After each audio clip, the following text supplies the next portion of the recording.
Ang Philippine Air Force kasama ang kanilang FA-50PH Fighting Eagle Light Combat Aircraft ay nagsagawa ng dissimilar air-to-air combat exercises kasama ang Royal Thai Air Force kasama ang kanilang JAS-39C, D Gripen Multirole Fighter noong Martes 16 ng Hulyo taong 2024 bilang bahagi ng Exercise Pitch Black sa Darwin, Australia.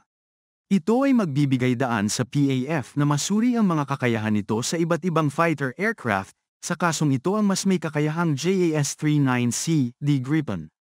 AS-39C, D Gripen, dinisenyo bilang isang magaan, multi-role fighter na nagbibigay diin sa cost-effectiveness, flexibility, at mataas na availability. Madalas itong inilalarawan bilang isang fourth-generation plus na sasakyang panghimpapawid dahil sa mga advanced na feature nito.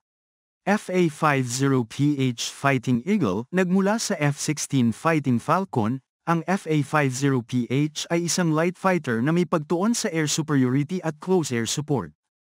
Ito ay karaniwang inuri bilang isang pang-apat na henerasyong manlalaban. Ang JAS-39C, D Gripen ay isang mas may kakayahan at versatile na fighter aircraft kumpara sa FA-50PH Fighting Eagle. Nag-aalok ito ng mahusay na pagganap, avionics, at mga kakayahan ng sensor.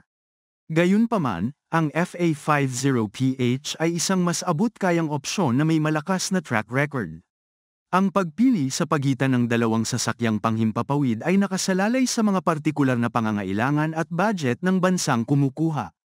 Ang mga bansang may mas malalaking budget sa pagtatanggol at mas komplikadong mga kinakailangan sa pagpapatakbo ay maaaring pumili para sa Gripen, habang ang mga may mas limitadong mapagkukunan ay maaaring mas gusto ang FA-50PH.